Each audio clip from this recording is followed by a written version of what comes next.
Listen closely. Do you hear that? It's the sound of 1,000 men drowning in their own reflections, mistaking the ripples for a woman's touch. Jung called it the Anima, that feminine ghost haunting every man's psyche, wearing the faces of every woman he's ever desired, feared, or failed to understand. Picture this. A man sits in a dimly lit room. July heat pressing through cracked windows like unwanted memories. The air tastes of burnt coffee and regret. On his desk, a photograph, not of the woman who left, but of who he imagined her to be. The edges are worn from handling, not from her fingers, but from his desperate need to believe she existed as he saw her. This is the first truth they don't teach you in those fluorescent lit relationship seminars. Every man is in love with a ghost of his own making. The Anima isn't just some dusty Jungian concept relegated to psychology textbooks. She's alive in every text message left unread, every late-night scroll through an ex's social media. Every moment, a man projects his mother's approval onto a stranger's smile. She's the siren song composed not by women, but by the unexamined chambers of masculine longing. I once knew a philosopher, let's call him Marcus, who spent 17 years pursuing what he called the perfect woman. She had to be intelligent but not intimidating, beautiful but not vain, independent but always available. He found her, or so he thought, in a librarian who quoted Nietzsche and smelled like vanilla and old paper. For 3 months, he lived in ecstasy. Then she laughed at the wrong moment during his favorite film, and the spell shattered like cathedral glass. You see, Marcus wasn't chasing a woman. He was chasing his own projected divinity, dressed in a sundress and red lipstick. The ancient Greeks had a word for this: phantasma, the appearance of a thing that isn't really there. Modern neuroscience dressed it up in fancier clothes. A 2024 study from the University of Zurich found that men in the throes of romantic obsession showed brain patterns identical to those experiencing religious visions. The same neural fireworks, the same dopamine flooding, the same inevitable crash when reality intrudes. But here's where it gets deliciously dark. The Anima doesn't just deceive. She devours. Every man who's ever said she changed or she wasn't who I thought she was is confessing to a crime he doesn't realize he's committed. The murder of a real woman's complexity in favor of his psychological projection. He strangles her authentic self with the silk scarves of his expectations, then mourns when only a corpse remains. Remember Orpheus, that fool with the lyre who couldn't follow one simple instruction? The myth says he looked back at Eurydice and lost her forever. But what if the real tragedy was that he never saw Eurydice at all? What if he only ever saw his Anima, wearing her face like a carnival mask? The gods didn't punish him for looking back. They revealed that he'd been looking at shadows all along. In Tibetan Buddhism, they have a practice where monks meditate on corpses to understand impermanence. Perhaps modern men need a different meditation, sitting with the corpses of their projections, understanding that every woman they've loved was partially a construct of their own unintegrated feminine. The velvet noose tightens with each pursuit. Social media made it worse. Now the Anima has 1,000 faces, all filtered, all curator perfect, all singing the same silicon siren song. Men scroll through infinite possibilities, each image a new face for their internal ghost to wear. A 2025 Harvard study revealed that men who spend more than 3 hours daily on dating apps show decreased activity in brain regions associated with recognizing individual faces. They're literally losing the ability to see women as distinct beings. Here's something they won't tell you in those pickup artist forums. The Anima grows stronger with each failed relationship. Every woman who betrayed you by being human, by having morning breath or political opinions or the audacity to exist beyond your fantasy, she doesn't weaken the projection. She feeds it. The Anima incorporates each failure, becoming an even more impossible standard, a more elaborate ghost. I've watched men, brilliant men, successful men, Men who could quote Schopenhauer and solve differential equations, reduced to whimpering children when their anima projections collapse. They sit in bars at 2 a.m., bourbon-breathed and broken, asking why can't I find her, never realizing they're mourning someone who never existed. The velvet feels so soft at first. That's the cruelest part. The projection feels like love, like destiny, like finally finding your other half. But projection is a parasite wearing a ball gown. It feeds on both parties, the man lost in his fantasy, the woman suffocated by expectations she never agreed to meet. So here's my question for you, dear listener. As you sit in your own July heat, perhaps scrolling through photos of someone you claim to love, can you describe her without using a single word about how she makes you feel? If not, you're not in love with her. You're in love with your own reflection, dressed in her clothes.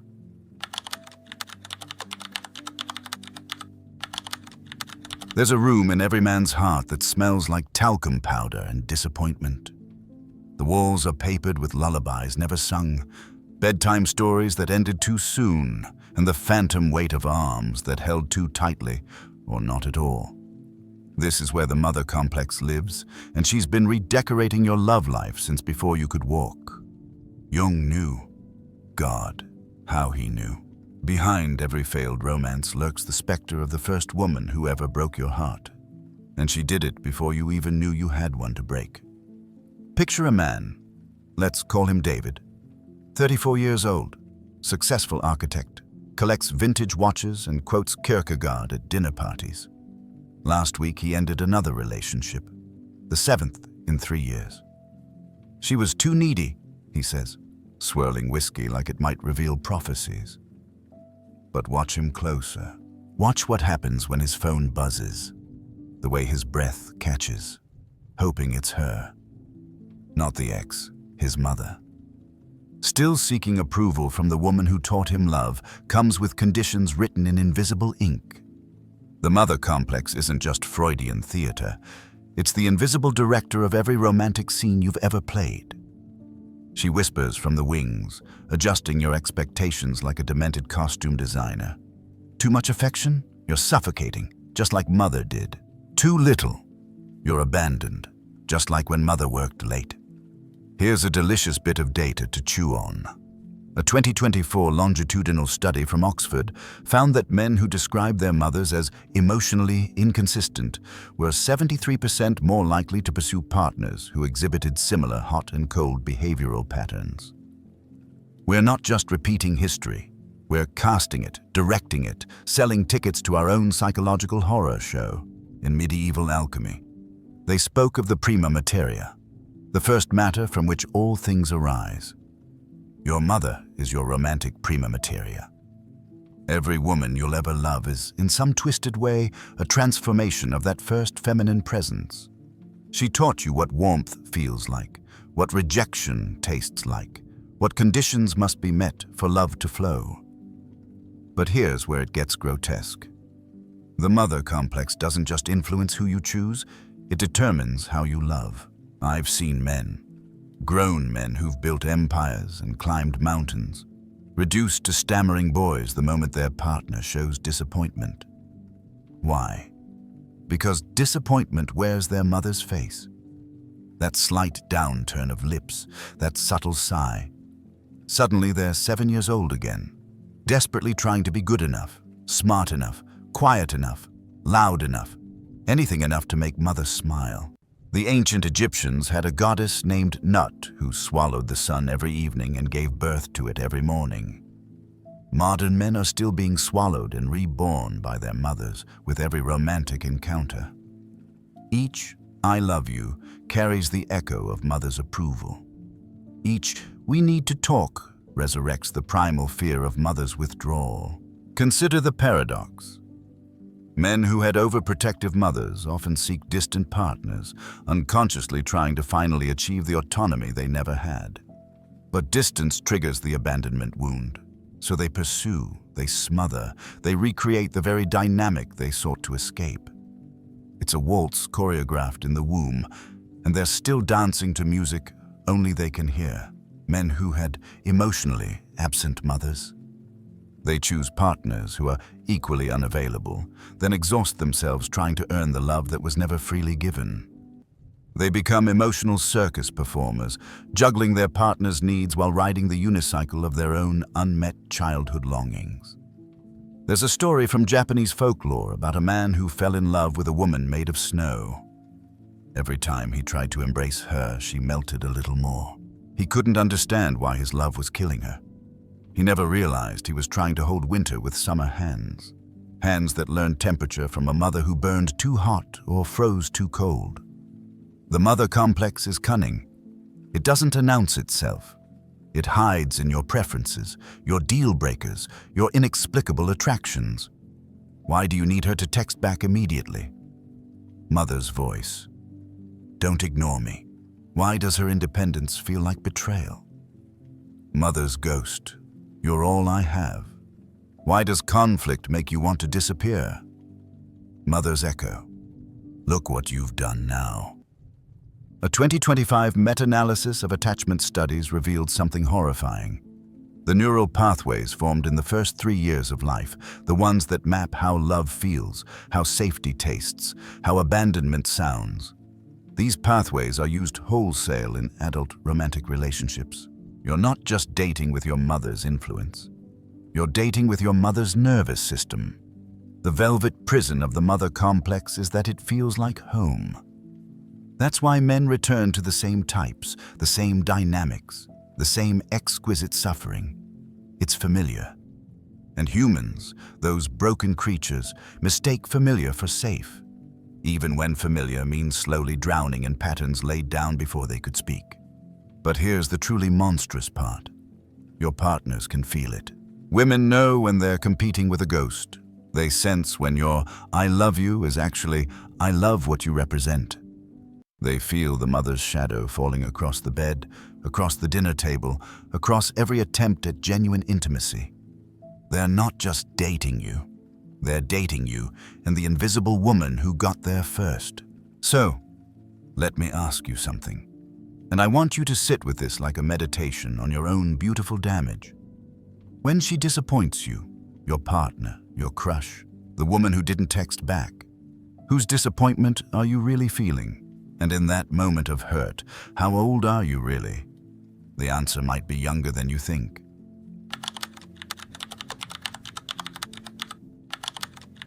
In the old days, they painted mermaids on maps where the ships went missing.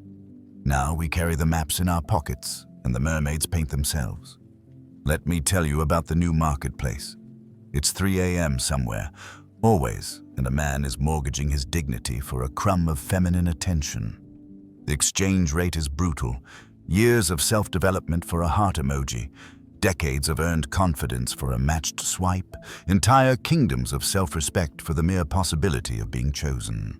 Have you ever watched a man prepare for a first date? Really watched? It's like observing a gladiator armor himself for death. The right cologne, not too much, she might think you're trying too hard. The right shirt, casual but successful, approachable but mysterious. The right words rehearsed. Funny but not a clown, deep but not depressing. He's not preparing for dinner. He's preparing for judgment, and the currency is everything he's ever been. Jung spoke of the feminine as the gateway to the unconscious, but modern man has turned it into a toll booth, and the price keeps rising. Here's a bitter joke for you. A man walks into a bar and sees a beautiful woman. He thinks, what will it cost me? The punchline, everything, but in installments so small he won't notice until he's bankrupt. The siren's economy works on principles darker than any cryptocurrency. A 2024 behavioral economics study from MIT found that men in active pursuit of romantic partners showed decision-making patterns identical to gambling addicts. The intermittent reinforcement, a text today, silence tomorrow, warmth on Tuesday, ice on Wednesday. It triggers the same neural slot machine. Pull the lever. Maybe this time, maybe this time, maybe this time. But unlike Vegas, the house doesn't just always win. The house owns you. Consider the modern dating landscape, that digital coliseum where men perform their worth in 500 characters or less. Height, income, adventures, ambitions, all reduced to bullet points in a marketplace where women scroll like gods through a catalogue of offerings. The feminine doesn't even need to sing anymore. She simply exists, and men shipwreck themselves on the rocks of their own desperation. I knew a surgeon once. Brilliant hands, saved lives, published papers on cardiac procedures that redefined the field. He spent $73,000 in 2 years on dating. Not on the dates themselves, on the preparation. Gym memberships, style consultants, photography sessions, coaching programs, therapy to become emotionally available, seminars on feminine psychology. He calculated it once, drunk and weeping, $73,000 to become worthy of love. He's still single. The siren's economy runs on scarcity, not real scarcity. There are billions of women in the world. Perceived scarcity. The mythology that somewhere out there is the one, and if you're not good enough, rich enough, evolved enough, you'll miss her. So men liquidate. They liquidate their authenticity, their boundaries, their brotherhood, their solitude, all sacrificed on the altar of potential feminine approval. Here's what Schopenhauer understood that modern men don't. The will to life uses sexual attraction as its puppet strings. You think you're choosing, you think you're pursuing, but you're just biology's banker, spending resources you don't have on futures that will never mature. The exchange rates are posted everywhere, if you know how to read them. Your opinion for her comfort, your time for her attention, your backbone for her approval, your friends for her preference, your dreams for her security, your silence for her peace. And the cruelest part? The siren's economy inflates faster than any central bank's nightmare. What bought a relationship in your father's generation won't buy a second date in yours. The modern man must be successful but not workaholic, sensitive but not weak, feminist but still traditionally masculine, adventurous but stable, spontaneous but reliable, independent but devoted. It's like being asked to be water and fire simultaneously, then being blamed when physics won't cooperate. A 2025 study on romantic market dynamics, even the language reveals the horror, found that the average man swipes right on 46% of profiles, while women swipe right on only 4%. The economists called it asymmetric market conditions. The ancients would have called it what it is, a blood sacrifice where only one side bleeds. But here's the twist that would make Jung himself laugh into his wine. The sirens are drowning too. They're trapped in their half of the economy, overwhelmed by offerings they never asked for, exhausted by performances they never auditioned. The feminine power that men prostrate themselves before? It's as much a prison as a throne. The siren's economy has no winners. Only participants convinced they're one transaction away from happiness. In Norse mythology, Odin hung himself from the world tree for 9 days to gain wisdom. Modern men hang themselves from the expectation tree daily, but the only wisdom they gain is that the rope gets tighter with each attempt to climb. So here's my question, whispered like a stock tip that could ruin or save you. What would you be if you stopped trying to be worth loving? Who would you become if you declared bankruptcy in the siren's economy and refused to trade in its currency? The answer might be the first authentic thing about you in years.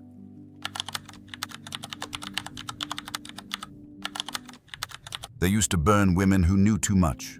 Now, men burn themselves approaching women who know anything at all. Listen, do you hear that crackling? It's not firewood. It's the sound of male egos combusting in the presence of feminine wisdom they can't control, can't categorize, can't conquer. The witch trials never ended. They just moved inward. Now men try their own souls for the crime of feeling inferior to the feminine mysteries. I'll tell you a secret that would have gotten us both killed in Salem. The witches were right about everything. They knew that power flows in cycles, not straight lines. They understood that darkness holds as much medicine as light. They grasped that the body carries more wisdom than any book, that intuition runs deeper than logic, that there are ways of knowing that make masculine rationality look like a child's crayon drawing of the universe. And men, we've been terrified ever since. Here's a modern spell for you. A woman looks at a man and says, "I don't think you're being honest with yourself." Watch him unravel. Watch him rage. Watch him do anything but consider she might be right. That's not communication. That's witchcraft of the highest order, the kind that reveals truths we've spent lifetimes avoiding. Jung called it the mana personality of the feminine, that uncanny ability to see through veils men don't even know they're wearing. But he was being polite. What he meant was, women carry a kind of knowing that makes masculine knowledge look like a flashlight in an ocean of dark matter. A 2024 neurocognitive study from Berkeley found something delicious. Women's brains show significantly more cross-hemisphere communication during intuitive processing. They're literally thinking in stereo while men are stuck in mono, convinced their single channel is the whole symphony. But here's where it gets exquisitely uncomfortable. The modern man's greatest fear isn't that women are wrong. It's that they're right. Right about his pretenses, right about his fears, right about the little boy wearing a businessman's suit, right about the ways he performs strength to avoid feeling weak. I once watched a conference room full of executives, masters of industry, conquerors of markets, reduced to stammering schoolboys when the sole woman present said quietly, "I don't think any of you actually believe what you're proposing." She didn't raise her voice. She didn't need to. Witchcraft doesn't require volume. The wisdom of witches operates on frequencies men pretend don't exist. Call it intuition, call it emotional intelligence, call it whatever helps you sleep. But know this: every woman you've ever been intimidated by carries the ancestral memory of 10,000 grandmothers who could read the weather in their bones, heal with herbs men called weeds, and see through bullshit like it was glass. Here's what they don't teach in those masculine self-help seminars. The fear of feminine wisdom is what drives half of male achievement. We build towers of logic to avoid the valleys of feeling. We create systems and hierarchies and rules, not because they're true, but because they're controllable. Unlike her knowing, unlike her seeing, unlike her terrible, beautiful wisdom that threatens everything we've built to avoid being known. The witch hunts revealed the formula. When women know too much, men light matches. But the modern matches are subtler. We gaslight instead of burn. We say, "You're being emotional," instead of "You're practicing sorcery." We demand citations for intuitions that need no footnotes. We require proof for truths that exist beyond our narrow bandwidth of perception. In Scottish folklore, they speak of the Cailleach, the divine hag who creates winter with her staff and holds the wisdom of the ages in her ancient bones. Men fear her, not because she's ugly, but because she sees through beauty. She knows what you really are beneath your performances, and that knowing is unbearable for those who've built identities on illusion.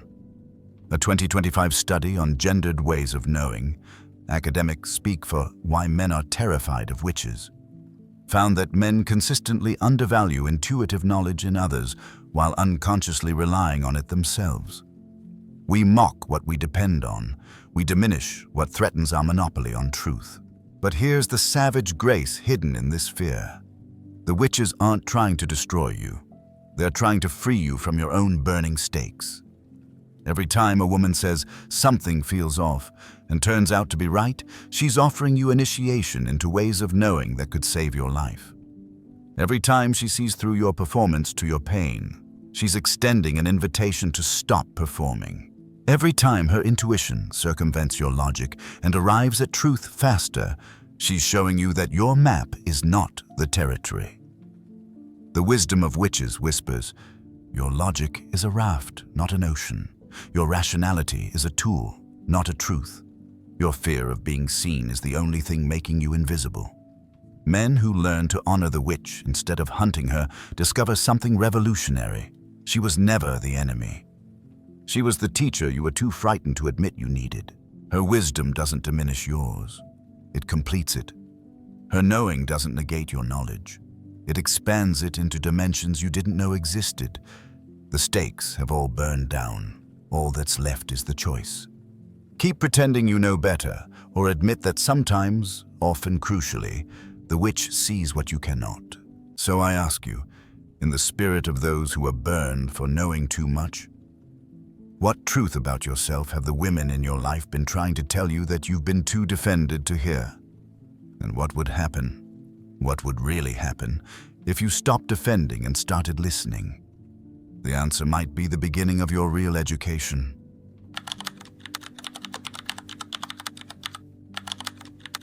Here at the end of all things, where the projections have crumbled and the performances have exhausted themselves, sits a man alone with his evening bourbon. The ice cracks like small bones breaking. Outside, July continues its humid insistence that life goes on. Inside, something magnificent and terrible is happening. He's becoming real. The hermit doesn't withdraw because he hates women. He withdraws because he finally understands what Jung meant when he wrote, "The most terrifying thing is to accept oneself completely." And you cannot accept yourself while you're busy auditioning for acceptance from others. Let me paint you a portrait of liberation that looks like defeat.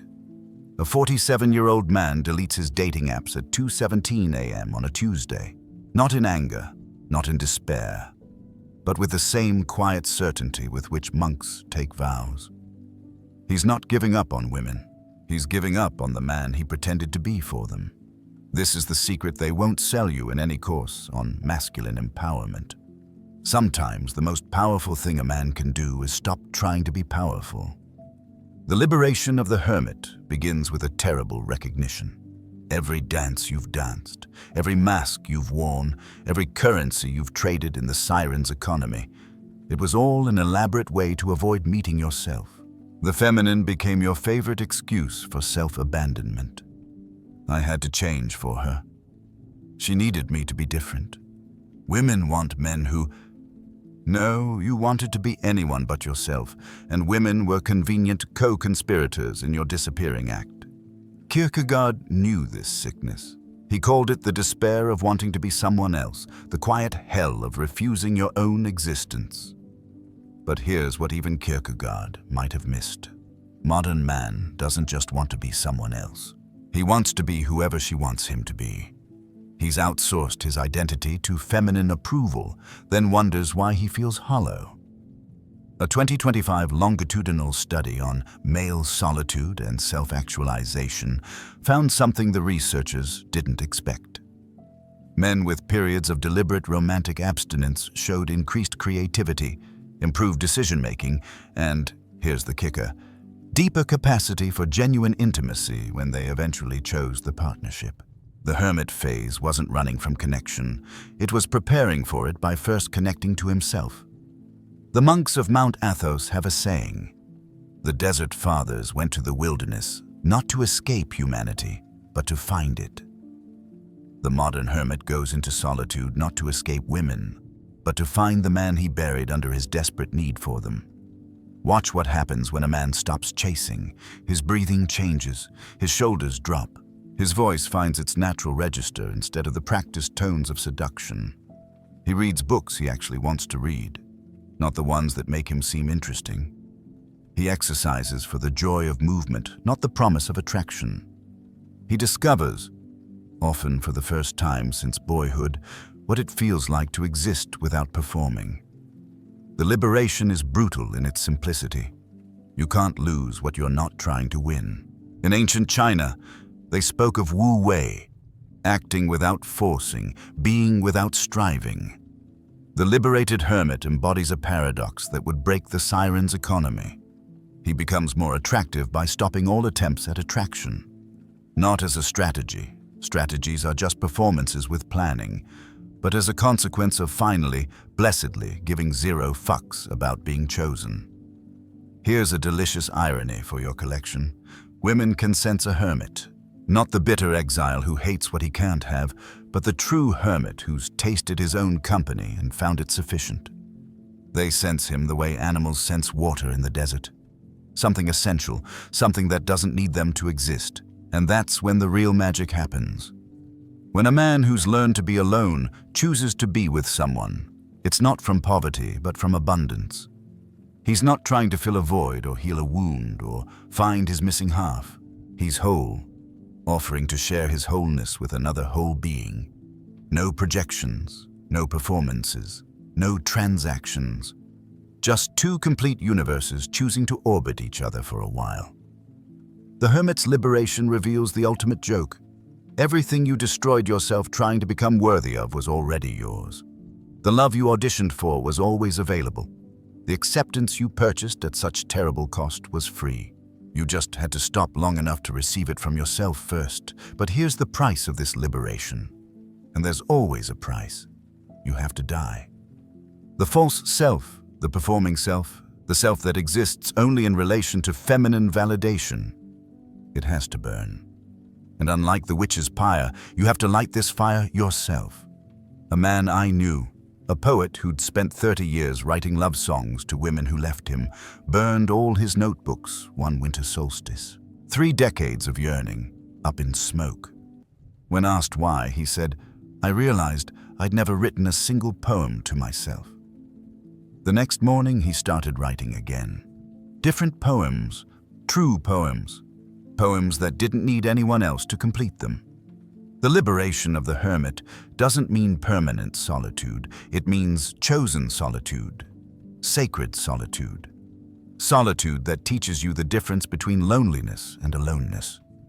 Loneliness is the absence of others. Aloneness is the presence of self. And until you can bear the magnificent weight of your own presence, you'll use others as crutches, calling it love. Jung said individuation, becoming who you really are, requires separating from the collective before you can genuinely rejoin it. The hermit separates from the mythology of romantic completion to discover he was always complete.